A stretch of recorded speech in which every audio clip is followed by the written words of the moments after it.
Umuulan. Hindi lang basta ulan, bagyo ang bagsak. Kitang-kita sa salamin ng itim na Mercedes-Benz ni Ilan Villacruz ang pagragasa ng tubig.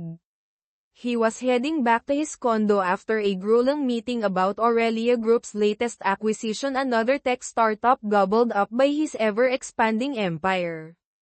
He was tired, more than usual.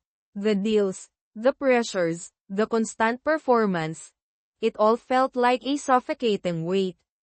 Huminto ang sasakyan sa isang kanto sa barangay Santa Verina. Not because he wanted to, but because his driver, Mang Tonyo, had spotted something. Sir, tignan niyo po. Baka kailangan ng tulong. Ilan sighed, a weary sound that barely registered above the drumming rain. He looked. Under the flickering, haloed glow of a street lamp, a woman was slumped against a sari-sari store. She was drenched, shivering, and clearly intoxicated. Lasenga, muttered Mang Tonyo, with a Filipino sense of weary resignation. Elon, however, saw something else. Beyond the disheveled appearance, the wet hair plastered to her face, there was a vulnerability. A fragility that resonated with something deep inside him, something he usually kept locked away. Bumaba ka, Tonyo. Tignan mo kung okay lang siya.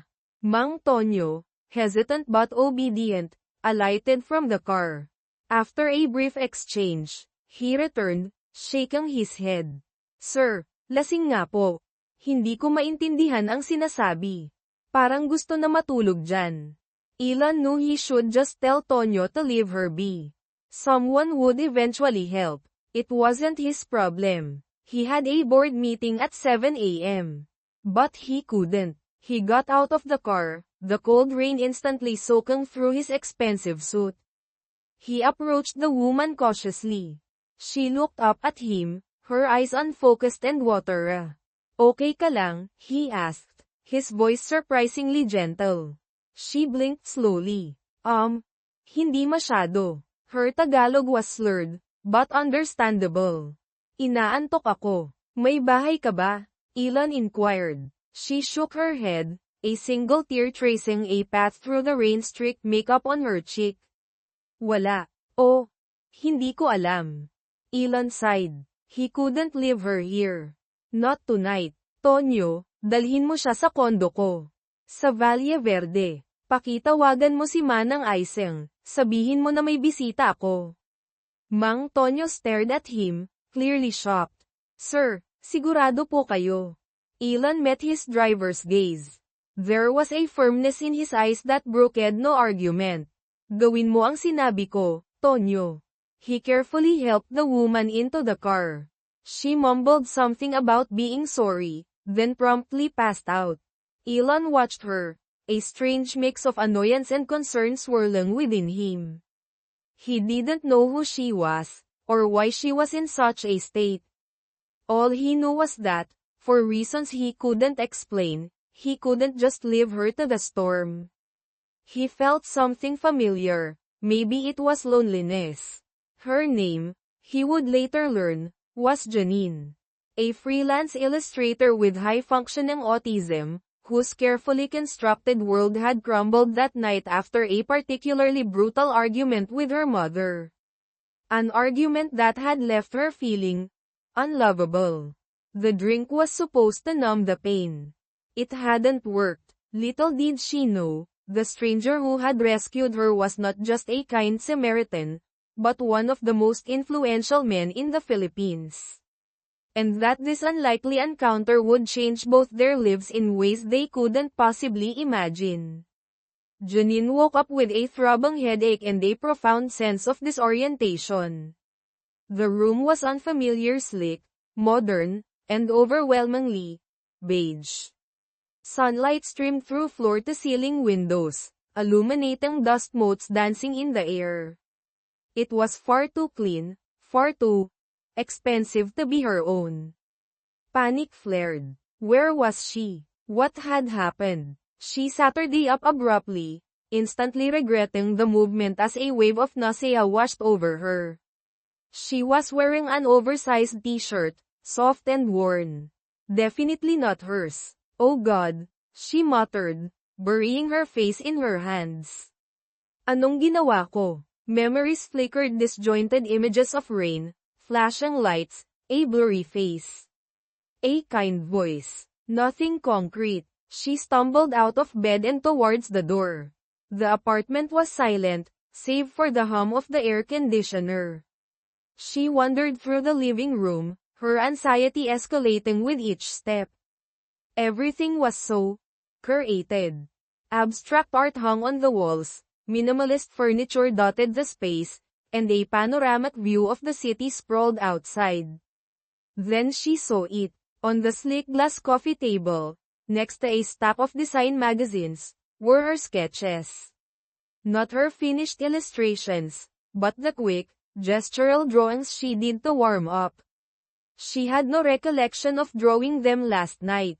Next to the sketches was a note, written in neat, elegant script, Manang Isang left breakfast for you. Feel free to stay until you feel better. Elon. That name.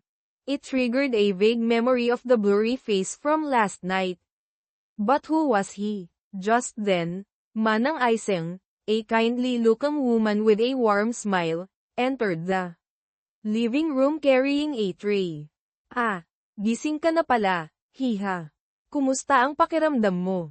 Janine blushed, mortified. Okay na po. Sino po si Elon? Manang Isang chuckled. Siya ang amo ko. Siya ang nagdala sa'yo dito kagabi. Umuulan kasi, at lasing ka raw. Janine's cheeks burned even hotter. Nako, nakakahiya po. Saan po siya? May trabaho po. CEO siya ng Aurelia Group, alam mo ba? Pero huwag kang mag-alala, mabait yun. CEO. Aurelia Group. The name was vaguely familiar. Something about tech and billions. The pieces started to fall into place, forming a picture that was both embarrassing and terrifying. She, Janine, the struggling freelance artist with crippling social anxiety and a penchant for emotional outbursts, had been rescued by a powerful, wealthy CEO. And now she was sitting in his luxurious condo, wearing his clothes. Kailangan ko nang umalis, she mumbled, grabbing her bag. Kumain ka muna, hiha. Naghanda ako ng almusal. Janine hesitated. She was starving. And Manang Isang's kind eyes were strangely comforting. Sige po, she said softly. As she tried to piece together what had happened.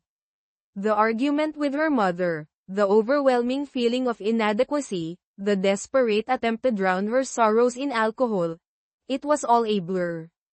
The apartment door opened. Janine froze, her heart pounding. Elon Villacruz stood in the doorway, looking impossibly handsome in a perfectly tailored suit. He looked tired, but his eyes held a surprising warmth. Good morning, he said, his voice deep and calm. How are you feeling? Janine stared at him, speechless. He was even more intimidating in the daylight. Okay na po, she stammered. Salamat po sa lahat. Don't mention it. I'm just glad you're alright. He paused, his gaze lingering on her. I like your sketches. Janine blushed again. Yun ba? Hindi naman yun importante. Elon smiled. A small, almost imperceptible smile. I think they are. The silence that followed was thick with unspoken words. Janine felt a strange pull towards him. A sense of calm she hadn't experienced in a long time. But she also felt a profound sense of unease. She didn't belong here. She didn't belong in his world. Kailangan ko nang umalis, she said, standing up abruptly. I can have Tonyo drive you home, Elon offered. Hindi na po, kaya ko na. She practically fled from the apartment, leaving Elon standing there, a thoughtful expression on his face. He looked at the sketches she had left behind. Simple lines, capturing raw emotion. He saw in them a glimpse of something real, something authentic. He didn't know why he had helped her. He didn't usually get involved in situations like this. But something about her vulnerability, her quiet desperation, had resonated with him. And he knew, somehow, that this wasn't the last he would see of Janine. Weeks passed. Janine tried to forget about Ilan Villacruz. She focused on her work, burying herself in commissions and personal projects. She told herself it was a one-time thing, a bizarre anomaly. A rich man rescuing a damsel in distress. A story that would never be repeated. She was wrong. She was at an art exhibit in San Rafael, a small, up-and-coming gallery showcasing the work of local artists. She'd been invited by a friend, another struggling artist who believed Janine needed to network. Networking was Janine's worst nightmare. The forced smiles, the meaningless small talk, it all felt like a performance she wasn't equipped to give. She was hiding in a corner, pretending to be engrossed in a particularly abstract painting, when she heard a familiar voice. "So, what do you think?" Janine jumped, startled. Ilan Villacruz stood beside her, looking impossibly elegant in a dark suit. "Ikaw," she blurted out, then immediately cringed. "I mean, hello po." Ilan smiled, a genuine, warm smile that reached his eyes. "Hello, Janine. I didn't expect to see you here. Inimbita ako ng kaibigan ko," she mumbled, avoiding his gaze. "And what do you think of the exhibit?" he asked, gesturing towards the painting she had been pretending to admire. Janine hesitated. She hated small talk. She hated pretending to like things she didn't. "To be honest," she said, her voice barely above a whisper. "It's calculated." Ilan raised an eyebrow, intrigued. "Calculated?" "Yeah. Like the artist is trying too hard to be profound. It's technically proficient, but it lacks soul." She winced, realizing how blunt she sounded. "Sorry." Instead of being offended, Ilan chuckled. "No. I appreciate your honesty. Most people just say it's interesting." He paused, his gaze sweeping over the room. "I actually have a piece in this exhibit." Janine's eyes widened in surprise. "Talaga? Which one?" Ilan pointed to a large, monochromatic painting depicting a cityscape. It was technically brilliant, meticulously detailed, and undeniably impressive. "That one," he said. Janine studied the painting for a long moment. It was beautiful, undoubtedly. "But it's very precise," she said carefully. "Almost sterile." Ellen's expression didn't change. "You don't like it." Janine took a deep breath. "It's technically perfect, but it feels cold. Like you're afraid to let go, to show any emotion." She braced herself for his reaction. She expected anger, dismissal, or at least polite disagreement. Instead, Ilan simply nodded. "You might be right." He turned to her, his eyes searching hers. "Tell me, Janine, what would you have done differently?" And so began an unexpected conversation. Janine, awkward but brutally honest, dissected Ellen's painting, pointing out its strengths and weaknesses. She spoke about color theory, composition, and the importance of conveying emotion through art.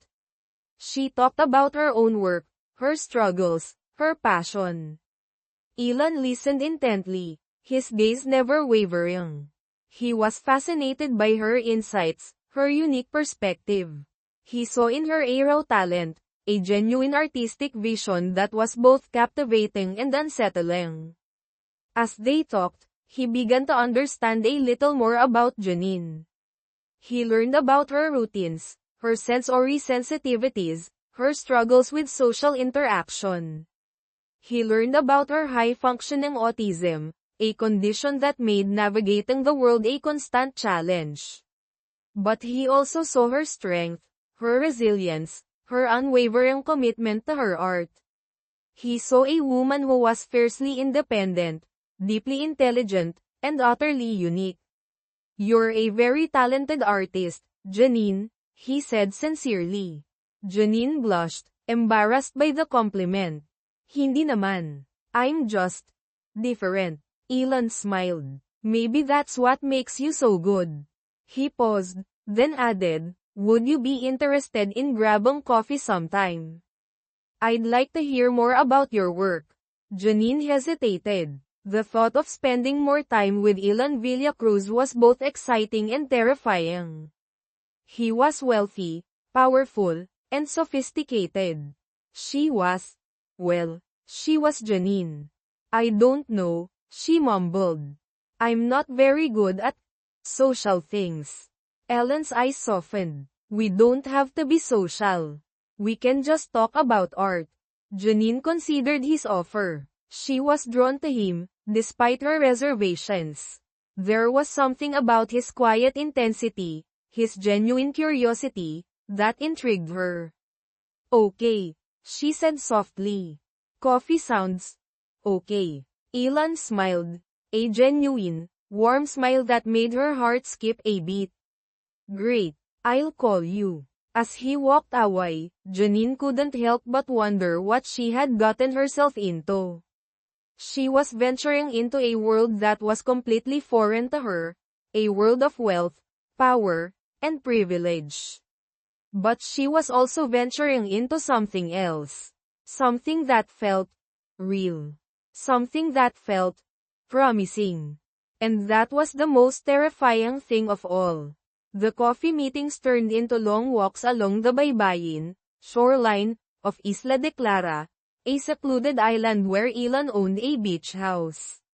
The island was his sanctuary, a place where he could escape the pressures of his corporate life and reconnect with himself.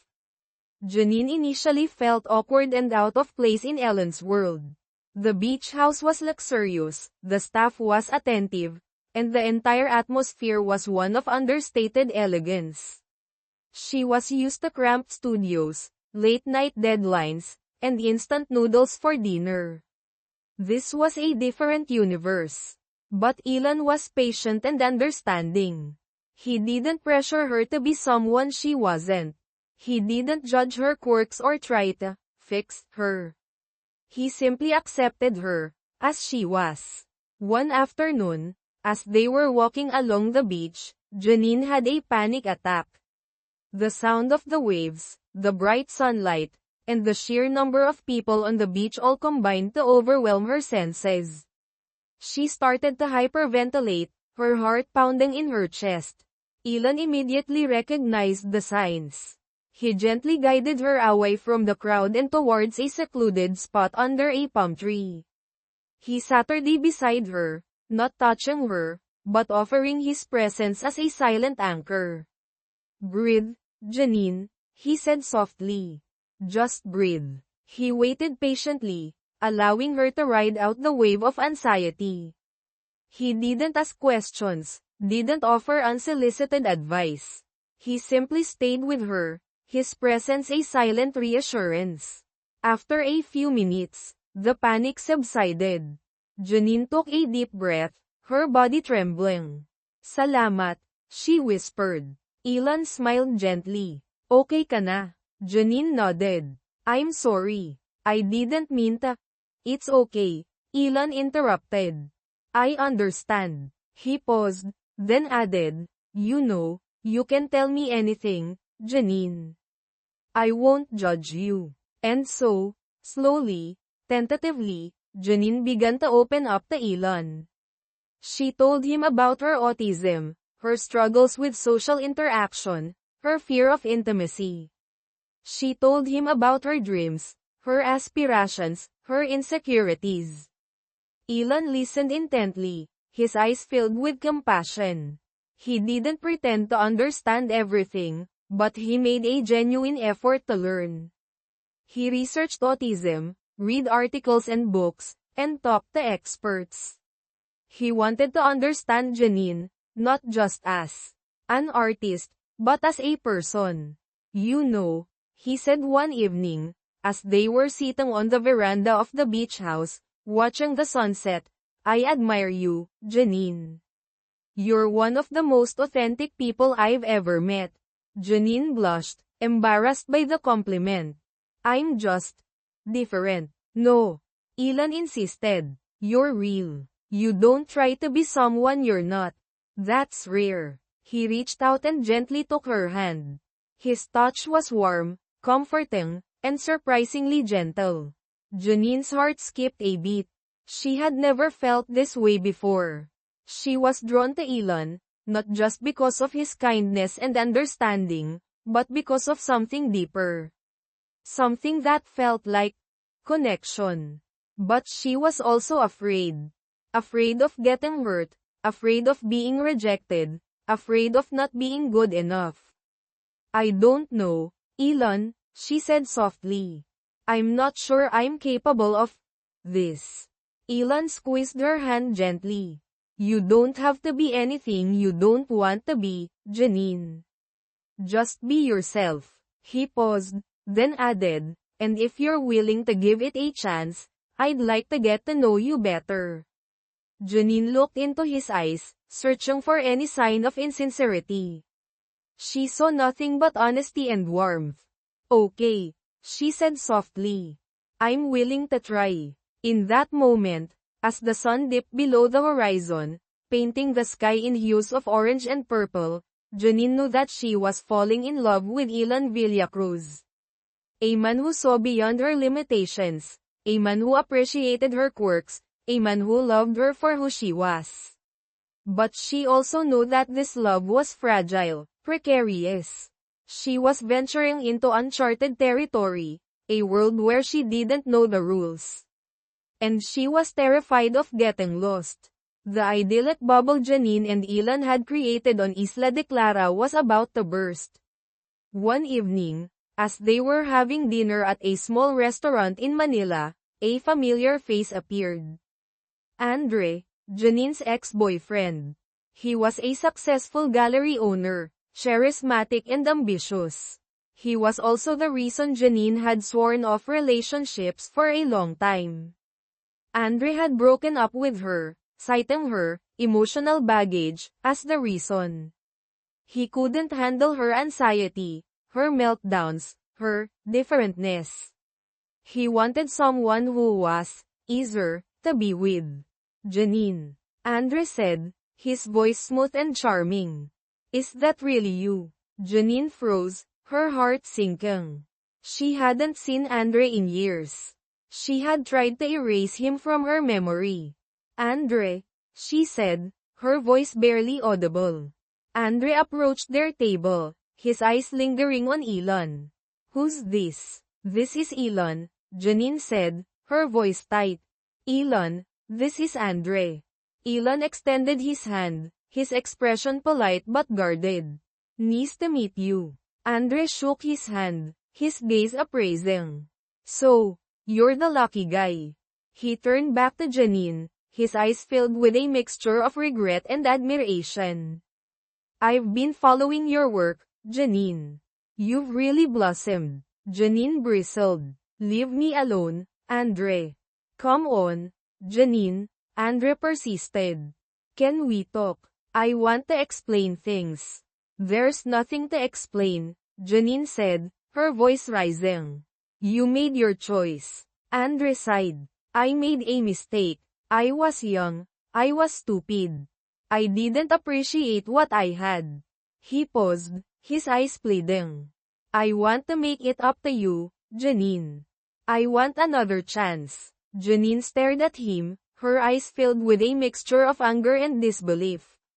You can't just waltz back into my life and expect me to forgive you. You broke my heart, Andre. I know, and I'm sorry, Andre said, his voice sincere. Please, just give me a chance to prove that I've changed. Ilan watched the exchange, his jaw tight. He didn't like the way Andre was looking at Janine. He didn't like the way he was talking to her. He reached out and took Janine's hand, his touch possessive. Janine, we should go. Janine nodded, relieved to have an excuse to escape. Yeah, let's go. As they walked away, Andre called out, I'll be in touch, Janine. Janine ignored him, her heart pounding in her chest. She hated that Andre had reappeared in her life. She hated that he had the power to disrupt her peace. Are you okay? Ilan asked, his voice concerned. Janine nodded, but she knew she wasn't. Andre's appearance had stirred up old wounds, old insecurities. She was afraid that he was right. She was afraid that she was too much trouble, too much baggage. The next few days were tense. Andre kept calling and texting Janine, begging her to meet him. Janine refused, but his persistence was unsettling. Ilan, though not outwardly demonstrative, was clearly jealous. He held Janine closer, kissed her more passionately, and made sure to spend every possible moment with her. One evening, as they were sitting on the veranda of the beach house, Janine finally confronted Ilan. Are you jealous? She asked, her voice hesitant. Ilan hesitated, then nodded. Yes, I don't like him being around you. Janine smiled slightly. You don't have to worry. I'm not going back to him. Ilan looked relieved. No, but I'm just afraid of losing you. Janine reached out and took his hand. You're not going to lose me. She paused, then added, but you need to trust me, Ilan. You need to trust that I know what I want. Ilan nodded, his eyes filled with love and vulnerability. I do trust you, Janine. I care about you so much. Janine leaned in and kissed him, a long, lingering kiss that conveyed all the emotions she couldn't express in words. She loved Ilan, deeply and completely. She knew that he was the right person for her. But she also knew that their relationship was still fragile. They were both carrying baggage, both dealing with insecurities. They needed to trust each other, to communicate openly, and to be willing to work through their challenges. And she was willing to do whatever it took to make their love last. Even if it meant facing the ghosts of her past. Even if it meant confronting her deepest fears. Because she knew that with Ilan by her side, she could overcome anything. The breaking point came swiftly and unexpectedly. Aurelia Group announced a new CSR, Corporate Social Responsibility, project, an art therapy program for underprivileged children with special needs. Janine's name was prominently featured as a consultant and inspiration for the project. The media went wild. Headlines screamed about Ilan Villacruz's compassionate heart and his commitment to social responsibility. Photos of Ilan and Janine together flooded the internet, portraying them as the perfect power couple, using their influence to make a positive impact on the world. Janine was horrified. She hadn't been consulted about the project. She hadn't given her consent to be used as a PR tool. She felt like a puppet, a pawn in Ellen's corporate game. She confronted him, her voice trembling with anger. How could you do this, Ilan? You used me. Ilan looked confused. What are you talking about? This project, Janine exclaimed, waving a newspaper in his face. You made me the face of it without even asking me. It's like I'm just a charity case, a pet project for you to show off your good deeds. Ellen's expression darkened. That's not true, Janine. I wanted to support your work. I thought it would be a good opportunity for you. A good opportunity for you. Janine retorted. To improve your image, to boost your company's reputation. You don't care about me. You just care about what I can do for you. That's not fair, Janine, Ilan said, his voice rising. I care about you deeply. I wouldn't do anything to hurt you. Really? Janine challenged. Then why didn't you ask me? Why did you make this decision without consulting me? It's like you don't respect me, like you don't think my opinion matters. Ilan sighed, running a hand through his hair. I messed up, okay. I was trying to do something good, but I didn't think it through. I'm sorry. Janine stared at him, her eyes filled with hurt and disappointment. I don't believe you. What? Ilan said, shocked. I don't believe that you actually care about me, Janine repeated. I think you're just using me, like everyone else. Ellen's face fell. That's not true, Janine.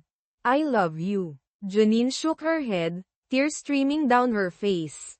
No, you don't. You love the idea of me, the quirky artist with autism who makes you look good.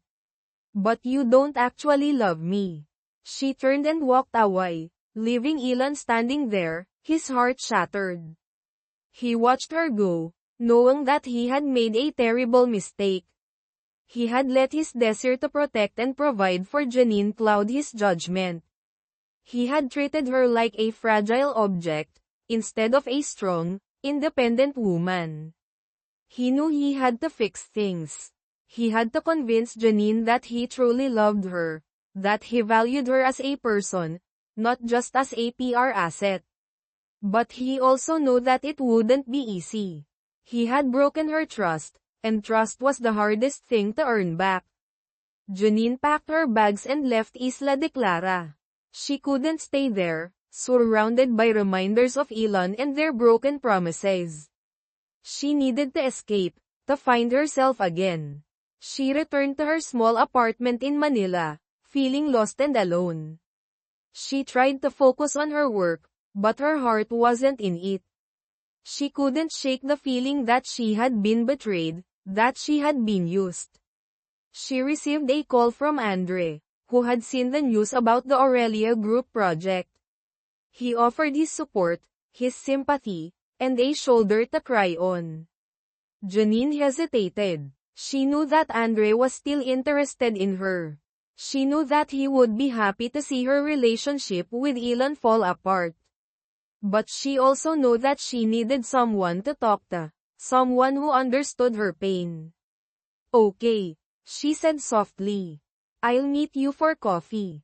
As she hung up the phone, she couldn't help but wonder if she was making a mistake. Was she running back to the past, to a relationship that had already failed? Or was she simply seeking comfort in a familiar place? She didn't know. All she knew was that she was hurting, and she needed someone to help her heal. Janine didn't go back to Manila. Instead, she found herself drawn back to Isla de Clara, but not to Ellen's luxurious beach house. She rented a small cottage on the other side of the island, far away from the tourist resorts and the bustling activity. She needed solitude, a chance to reconnect with herself and her art. She started painting again, channeling her pain and anger into her work. She painted landscapes, portraits, and abstract compositions, each piece a reflection of her inner turmoil. She also reconnected with her young cousin, Puck, who had Down syndrome. Puck was a ray of sunshine in her life, a reminder of the simple joys and unconditional love that existed in the world. Puck loved to draw, and Janine encouraged him to express himself through art. Together, they created a small studio in her cottage, filled with paints, brushes, and canvases. Janine realized that she wanted to use her art to make a difference in the lives of others. She wanted to create a space where people with disabilities could express themselves creatively, without judgment or limitations. She started teaching art classes to children with special needs, using her own experiences to guide and inspire them. She found that teaching was incredibly rewarding, a way to give back to the community and to find meaning in her own struggles.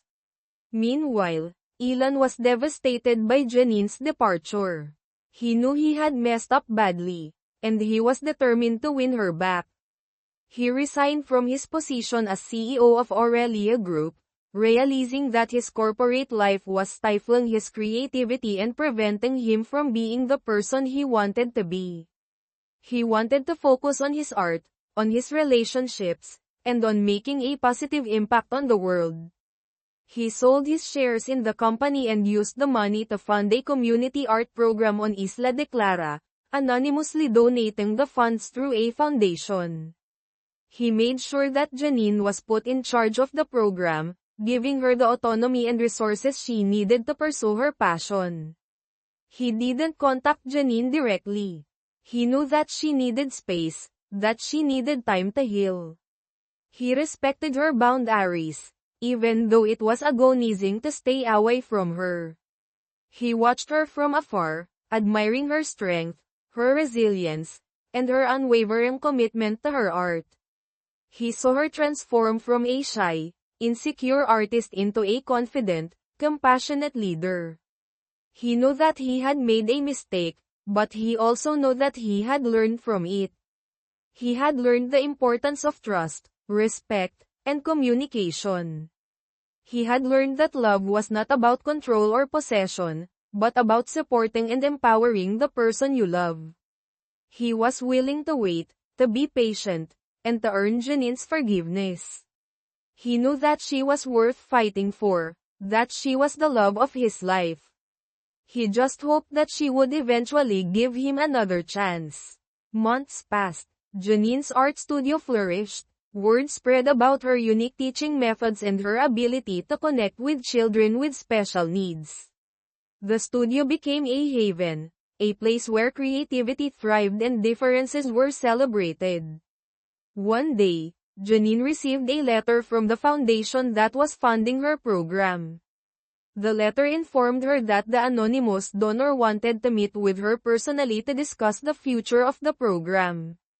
Janine was curious and a little apprehensive. She had always wondered who was behind the generous donation. She traveled to Manila and met with the foundation's director, a kind, elderly woman who smiled warmly. "Janine, it's so wonderful to finally meet you," the director said. "The donor has been following your work with great admiration." "Thank you," Janine said. "I'm so grateful for their support."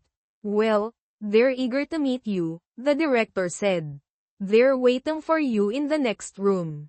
Janine took a deep breath and walked into the next room. She gasped when she saw who was waiting for her. Ilan Villacruz stood by the window, his back to her. He turned around when he heard her enter, his eyes filled with a mixture of hope and anxiety. "Janine," he said softly. Janine stared at him, speechless. "You," she whispered. "You're the donor." Ilan nodded. "Yes. I wanted to support your work, but I didn't want you to feel obligated to me." Janine's mind raced. She was overwhelmed with a mix of emotions: anger, betrayal, gratitude, and something else. Something that felt like forgiveness. "Why?" she asked, her voice trembling. "Why didn't you tell me?" "I was afraid," Ilan admitted. "I was afraid that you wouldn't accept my help, that you would think I was trying to control you." He paused, then added, "I just wanted you to be happy, Janine. Even if it meant staying away from you." Janine's anger began to subside, replaced by a wave of tenderness.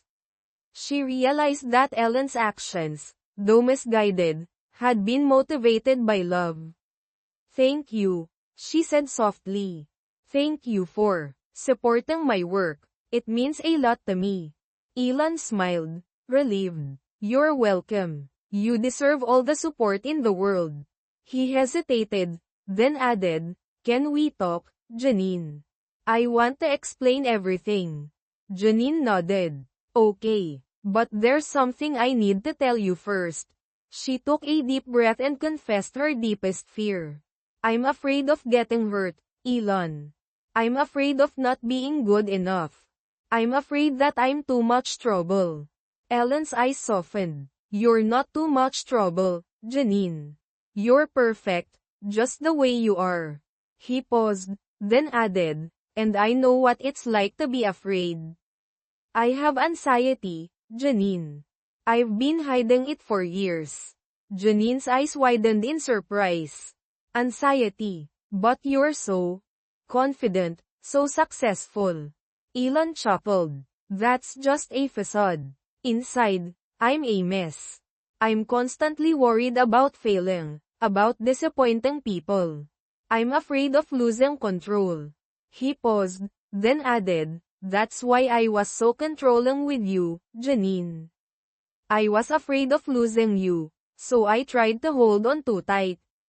Janine stared at him, her heart filled with compassion. She realized that Elon was just as vulnerable as she was. He had his own struggles, his own insecurities. I understand, she said softly. I'm afraid too. Elon reached out and took her hand. We can be afraid together, Janine. We can support each other, and we can overcome our fears. Janine squeezed his hand, her heart overflowing with love. She realized that she had been wrong about Elon. He wasn't perfect, but he was real. He was honest, vulnerable, and deeply caring. She knew that she wanted to be with him, to face her fears with him, and to build a life together. Okay, she said softly. I want to try again. Elon smiled, a genuine, warm smile that reached his eyes. Me too, Janine. Me too. They reconciled on a simple evening on the beach of Isla de Clara, far from the fancy restaurants and crowded resorts. No grand gestures, just raw conversations under a sky full of stars. They talked for hours, sharing their fears, their insecurities, and their hopes for the future. They apologized for their mistakes, forgave each other, and vowed to communicate more openly. They agreed to take things slowly, to focus on building a foundation of trust and respect. They promised to support each other's dreams, to celebrate each other's successes, and to comfort each other during their struggles. Janine realized that she had been wrong to push Elon away. She had been so afraid of getting hurt that she had closed herself off to the possibility of love. Elon realized that he had been wrong to try to control Janine. He had been so afraid of losing her that he had suffocated her. They both learned that love was not about perfection, but about acceptance. It was about embracing each other's flaws, supporting each other's strengths, and growing together. I'm not perfect, Elon, Janine said, her voice soft. I'm still going to have panic attacks. I'm still going to struggle with social situations. But I promise to try my best. You don't have to be perfect, Janine, Elon said, his voice gentle. I love you for who you are, flaws and all. And I promise to be patient, understanding, and supportive. He paused, then added, I'm not perfect either, Janine. I'm still going to have moments of anxiety. I'm still going to struggle with control. But I promise to work on myself, to be more open and honest with you. Janine leaned in and kissed him, a long, lingering kiss that sealed their commitment to each other. I love you, Elon, she whispered. I love you too, Janine, Elon replied.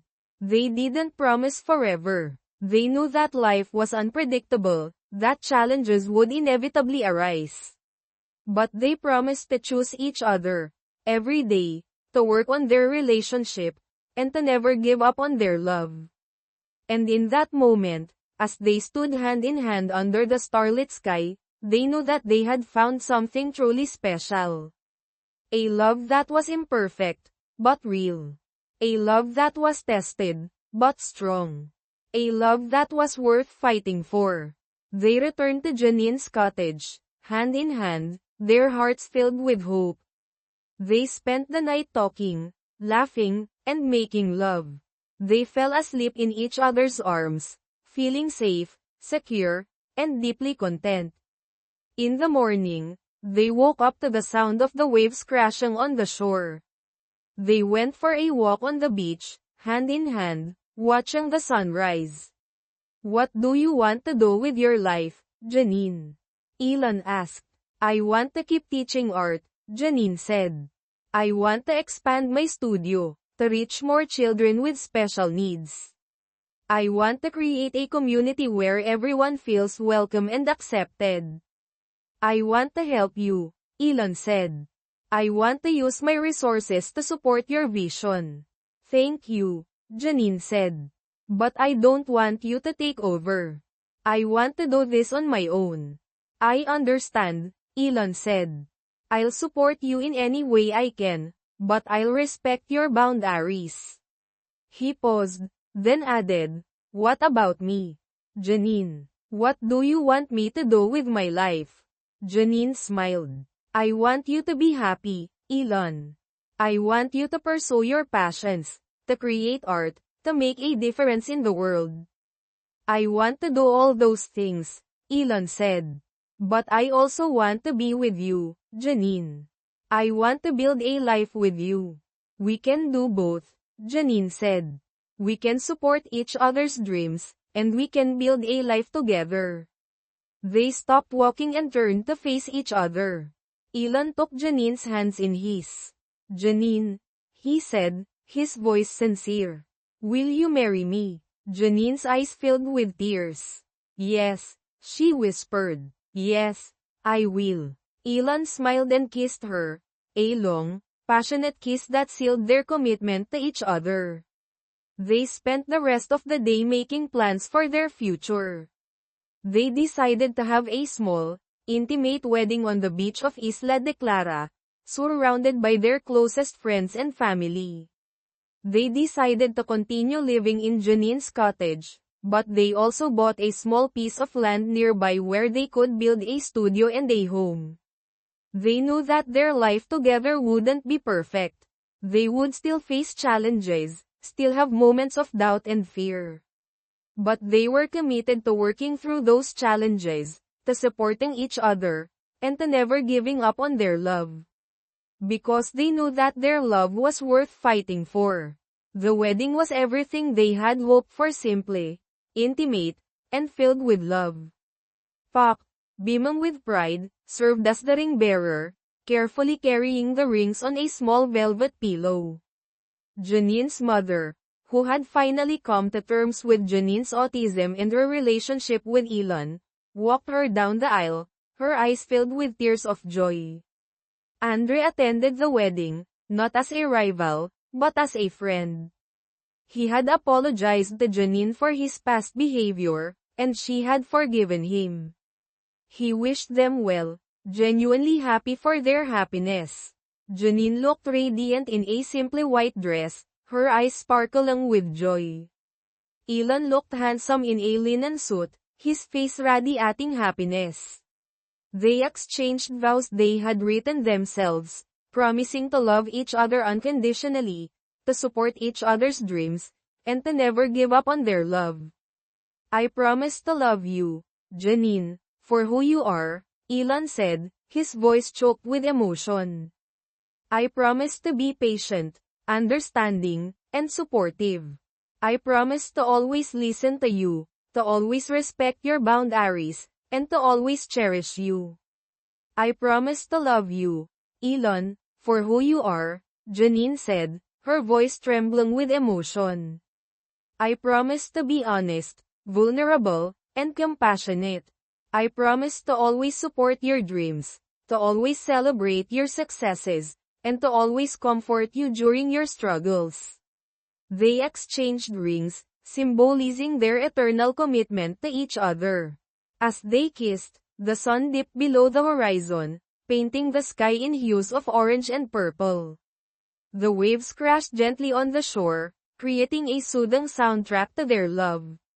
They danced the night away under the stars, surrounded by their loved ones. They laughed, they cried, and they celebrated their love. In the years that followed, Janine and Ilan built a life filled with love, creativity, and compassion. Janine expanded her art studio, creating a community where people with disabilities could express themselves freely. She became a renowned artist, her work celebrated for its honesty, vulnerability, and unique perspective. Ilan pursued his passions, creating art that reflected his inner struggles and his hopes for the future. He used his resources to support Janine's work, to advocate for disability rights, and to make a positive impact on the world. They faced challenges, of course. They had moments of doubt, moments of fear.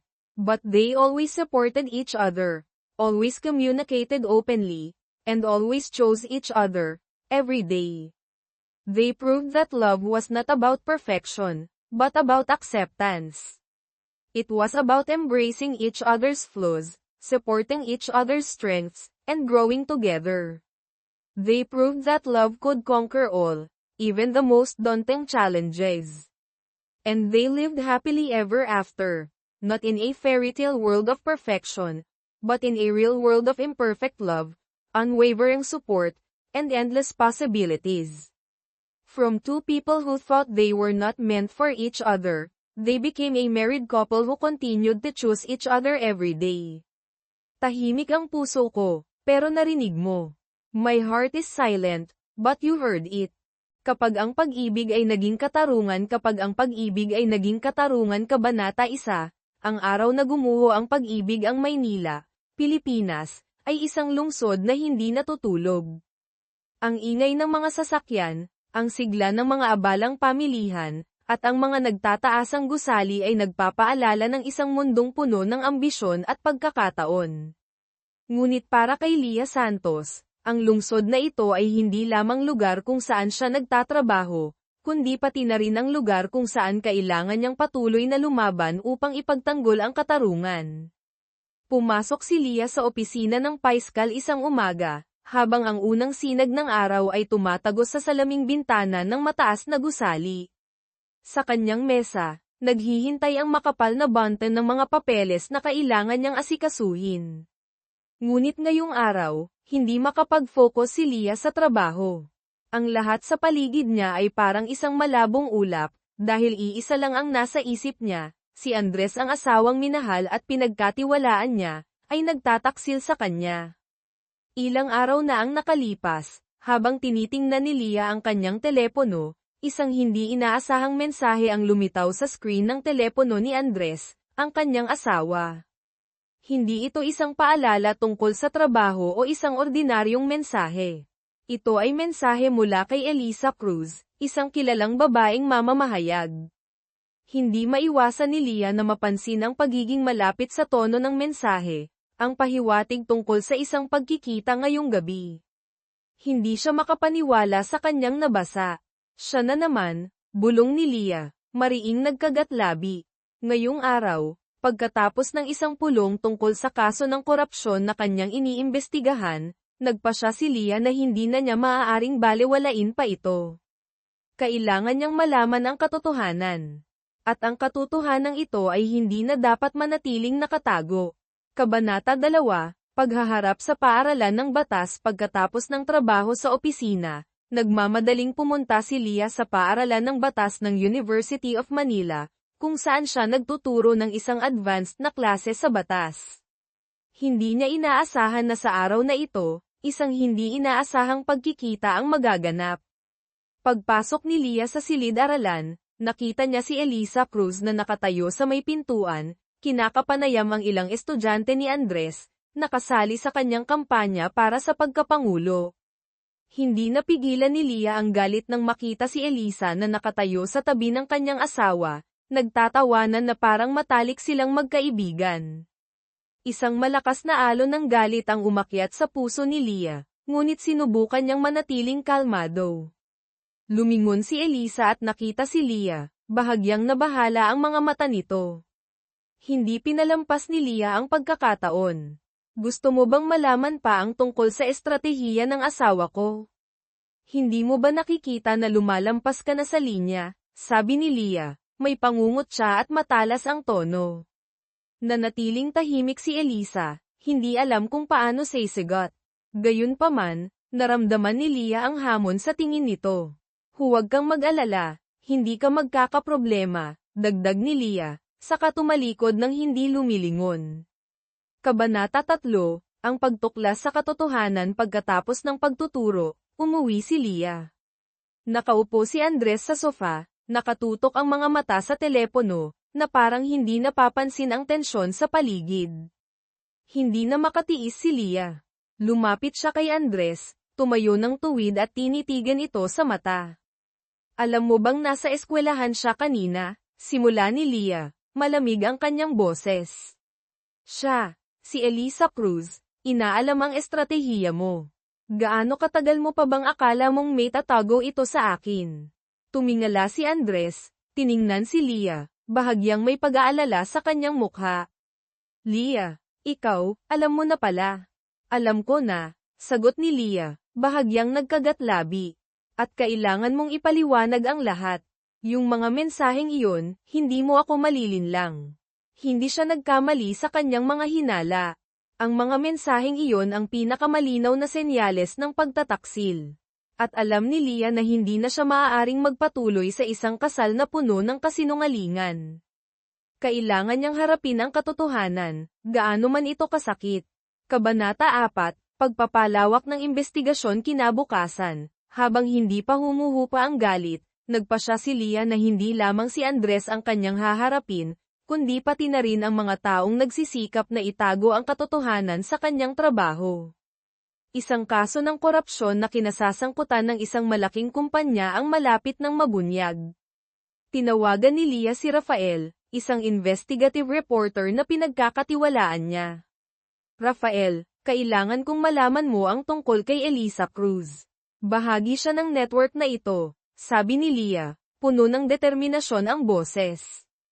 Hindi natin siya patatahimikin. Gamit ang impormasyon mula kay Rafael, sinimulan ni Leah ang mga unang hakbang sa laban hindi lamang para sa katarungan, kundi pati na rin dahil sa pagtataksil ng asawang minsan niyang minahal. Kabanata 5, madilim na gabi ng katarungan nagpatuloy ang kwento sa mga tensyonadong sitwasyon, habang si Leah ay sabay na humaharap sa magulong buhay pamilya at sa paglutas ng isang malaking kaso sa trabaho. Nang ang katarungan ay naging kasangkapan ng mga makapangyarihan, napilitan si Leah na ilantad ang lahat ng lihim, kahit na mga hulugan ito ng pagsasakripisyo ng mga pinakamahalagang bagay sa kanya. Ang kwento ay magpapatuloy sa pag-aaral sa laban ni Leah, kung saan kailangan niyang hanapin ang katotohanan, habang hinaharap ang mga pagtataksil sa pamilya at ipinagtatanggol ang katarungan sa trabaho. Ang mga labanan ng isip, mga hindi inaasahang sitwasyon, at mga dramatikong reaksyon ang bubuo sa isang kwentong hindi mahuhulaan. Kabanata 6, pagbagsak ng maskara. Isang linggo ang lumipas, ngunit hindi pa rin maalis sa isip ni Leah ang bigat sa kanyang dibdib. Sa tuwing titingnan niya si Andres, lalo lamang niyang nararamdaman na para siyang isang pyesa sa laro ng mga makapangyarihan. Napagtanto niya, hindi lamang ito isang laban sa loob ng pamilya. Ito rin ay isang matinding tunggalian sa pagitan ng mga ideal ng katarungan na lagi niyang pinaniniwalaan at ng mga taong gustong gamitin ang katarungan para sa kanilang pansariling ambisyon. Isang Biyernes ng hapon, habang si Leah ay abala sa mga papeles sa opisina, tumawag si Rafael. Leah, may bago akong impormasyon tungkol kay Eliza Cruz. Hindi lang siya reporter, kundi may malapit din siyang koneksyon sa ilang maimpluwensyang politiko sa industriya ng pinansya. Maaaring siya ang mahalagang koneksyon sa kaso ng korupsyon na iniimbestigahan mo. Ibinaba ni Leah ang telepono, pakiramdam niya ay parang may malaking bato na naalis sa kanyang puso. Hindi lang isang babaeng mamamahayag, kundi may mahalagang papel pa pala si Eliza sa isang network ng korupsyon. Alam niyang hindi simple ang mga pangyayari, ngunit ngayon, mas masakit pa ang katotohanan ito kaysa sa inaakala niya. Dala ang bagong impormasyon, nagpasya si Leah na harapin ng direkta si Eliza. Wala ng mga pahiwatig, wala ng mga mapanghamong tingin. Ibubunyag niya ang katotohanan at hindi hahayaang makatakas ang sinuman sa katarungan. Kabanata 7, ang mapanghamong landas ng gabing iyon, pumunta si Leah sa isang eleganteng restaurant sa Makati, kung saan siya makikipagkita kay Elisa. Naghanda siyang mabuti, nakasuot ng simpleng itim na damit na nagpapakita ng kapangyarihan. Pagpasok pa lang, napansin agad ni Leah na nauna na si Elisa, kasama ang ilang lalaki. Nang makita si Leah, bahagyang nataranta si Elisa ngunit mabilis na tumayo. "Ms. Santos, ikinararangal kong makilala ka," sabi ni Elisa. Kalmado ang boses ngunit puno ng pahiwatig. Umupo si Leah sa tapat niya, hindi inaalis ang tingin kay Elisa. "Anong paliwanag ang gusto mong paniwalaan ko? Huwag na tayong magpaligoy-ligoy pa. Pareho nating alam kung ano ang ginagawa natin," sabi ni Leah, puno ng hamon ang boses. Ngumisi si Elisa, ngunit hindi maitago ang pag-aalala sa kanyang mga mata. "Ano pa bang masasabi mo? Sa tingin mo hahayaan kitang manalo? Ang ginagawa mo, ang sinusubukan mong gawin ay mga walang saysay na hakbang. Hinding-hindi siya papanig sa iyo." Hindi natinag si Leah. "Tama ka, hindi ko inaasahan na papanig siya sa akin. Pero lagi akong papanig sa katarungan. At hindi ka hahayaan ng katarungan na makatakas, Elisa." Kabanata 8, ang halaga ng katarungan. Makalipas ang 1 linggo, ipinagpatuloy ni Leah ang investigasyon at unti-unting nabunyag ang katotohanan. Hindi na maitago ni Andres ang lahat. Isang gabi, nang direkta siyang hinarap ni Leah, tinanong niya ito tungkol sa relasyon nito kay Elisa. "Andres, ayoko nang makinig sa mga dahilan. Kung may kaunti kang respeto sa akin, sasabihin mo ang totoo." Yumuko si Andres, hindi makatingin sa kanya. "Leah, nagkamali ako. Pero hindi ko na maibabalik ang nagawa ko. Si Elisa, siya lang ang nakakaintindi sa akin sa mahirap na panahong ito." Nakaramdam si Leah ng malakas na emosyon, ngunit hindi niya hinayaang madaig ng damdamin ang kanyang isip. "Tinaksil mo ako, Andres. Pati na ang pamilyang ito. Pero hindi ako mapipigilan nitong lumaban. Hindi ko hahayaan siya, o ikaw, o sino man, nasaktan ang katarungan." Tumayo siya, tumalikod kay Andres, nagpas siyang hindi na magpapadala pa sa kahinaan nito. "Tapos na tayo dito, Andres. Gagawin ko ang tama, kahit na mga hulugan ito ng pagkawala ng lahat." Kabanata 9, sabay na laban ng isip, sabay na laban ng puso. Kasabay nito, ang kaso ng korupsyon na iniimbestigahan ni Leah ay umabot na sa mapagpasyang yugto. Natagpuan niya ang mga hindi maitatangging ebidensya tungkol sa pagkakasangkot ni Andres sa mga kadudad-ang transaksyon kasama ang mga politiko. Ngayong gabi, kailangan niyang harapin ang lahat ng taong nanlinlang sa kanya, kasama si Elisa, at hindi siya titigil hanggang maipatupad ang katarungan. Maingat na nagplano si Leah para mailantad ang lahat. Ngunit bago pumasok sa huling laban, napagtanto niya na ang labang ito ay hindi lamang tungkol sa katarungan, kundi pati na rin sa pagpapanumbalik ng kanyang dignidad. Hindi hahayaan ni Leah na hilahin siya pababa ng pagtataksil, bagkus ay kailangan niyang patunayan na ang mga babae ay maaaring maging mas malakas sa lahat, kahit na nasaktan. Kabanata 10, ang huling desisyon ng gabing iyon. Sa isang malaking press conference, tumayo si Leah sa entablado sa harap ng maraming tao, habang nakatutok sa kanya ang maliwanag na ilaw. Ang kanyang mga sinabi ay hindi lamang deklarasyon ng gyera laban sa mga nanlinlang sa kanya, kundi pati na rin isang panunumpa sa katarungan. Sa buhay na ito, minsan kailangan nating harapin ang pinakamasasakit na bagay para mahanap ang katotohanan. At ngayon, narito ako, hindi lamang para sa katarungan kundi para sa lahat ng isinakripisyo ko at ng mga taong tulad ko.